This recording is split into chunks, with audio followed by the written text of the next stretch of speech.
This is Real News Media TV, coverage you can trust. Please like, share, subscribe, and hit the notification bell. Select all for daily news updates.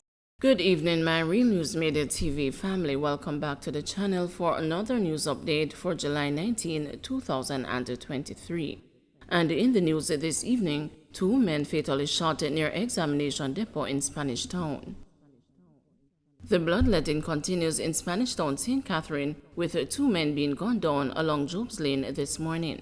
They have been identified by the police as a 9-head and a big back.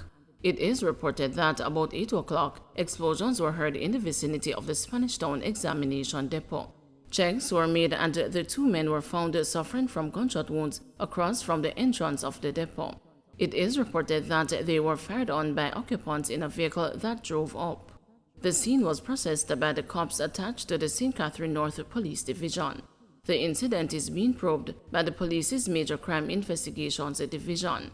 No motive has been established for the double murder. The fatal shooting brings to 5 the number of murders in the police division in the last 48 hours.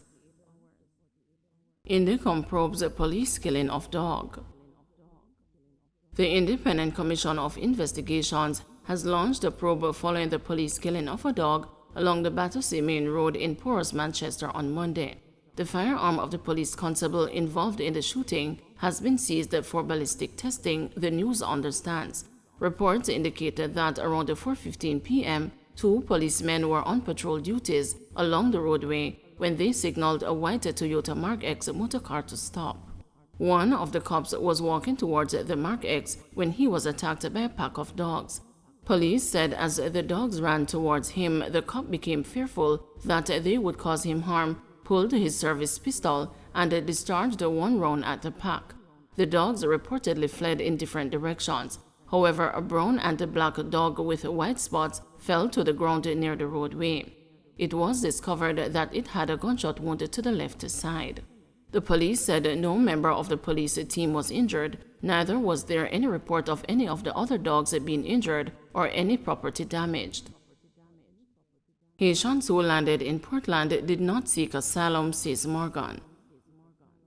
Information Minister Robert Morgan said the government had no choice but to deport Haitians who arrived in Jamaica via boat last Monday, as it had to act in accordance with international law. Jamaica is a signatory to all the relevant protocols as it relates to persons who find themselves in these positions, and we are ensuring that we follow these protocols, he said. Morgan was speaking on Wednesday at a post-cabinet press briefing where he reiterated statements made by Foreign Affairs Minister Senator Kamina Johnson-Smith last week. 29 Haitians were charged with illegal entry and placed before the court. The 24 men and 5 women were each fined $7,000 or 3 days in prison at hard labor. The police said arrangements are being made by the Passport, Immigration and Citizenship Agency to have them returned to Haiti. According to Morgan, upon return, the Haitians were briefed on their rights as illegal immigrants, including the option to apply for asylum. But he said no application for asylum was made. They would have been, based on the treaties that we signed, advised of the rights that they have as persons who entered the country in the circumstances that they have, he said.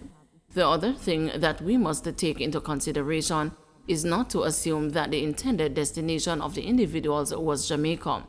There have been circumstances in the past where, due to the trade winds, they are seeking to go to the north, but they end up in the south.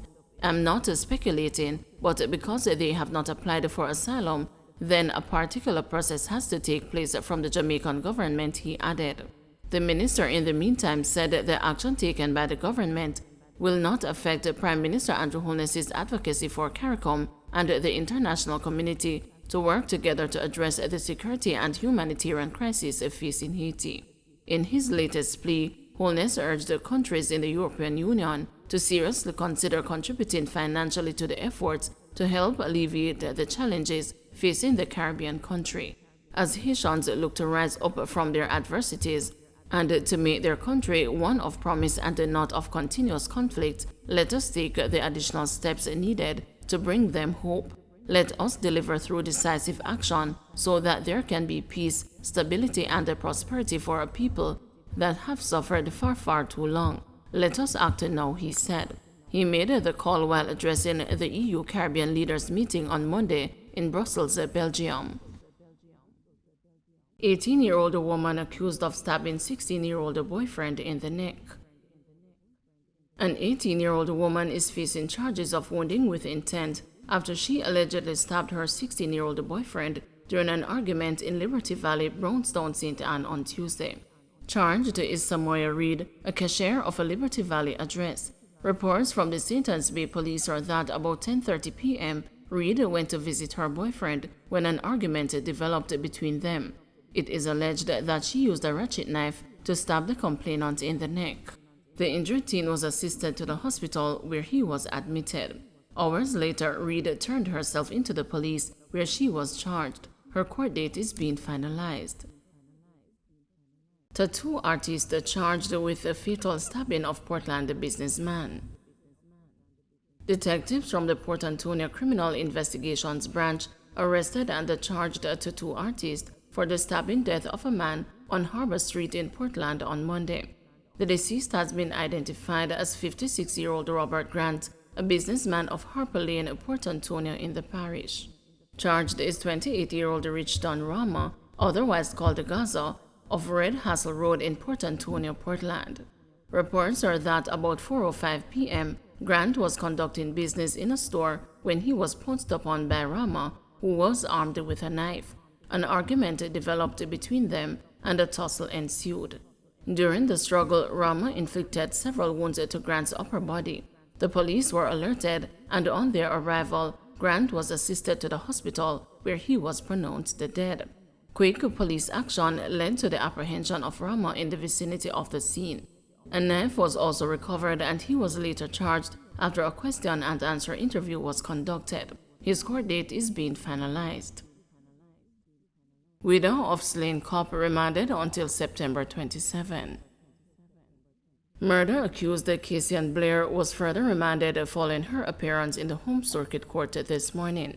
She is to return to court on September 27. Mrs. Blair is charged with the murder of her husband, Constable Damian Blair. The body of the 41-year-old cop was found with bullet wounds outside his house in Somerset, Manchester, on May 29. The accused woman, who spent 13 days in hospital after the murder, was at the time of the incident found locked inside the house with what appeared to be self-inflicted wounds to her wrist. She is charged with possession of a prohibited weapon, unauthorized possession of ammunition, and murder. Don't forget to like, share, subscribe, and hit the notification bell. Select all for daily news updates.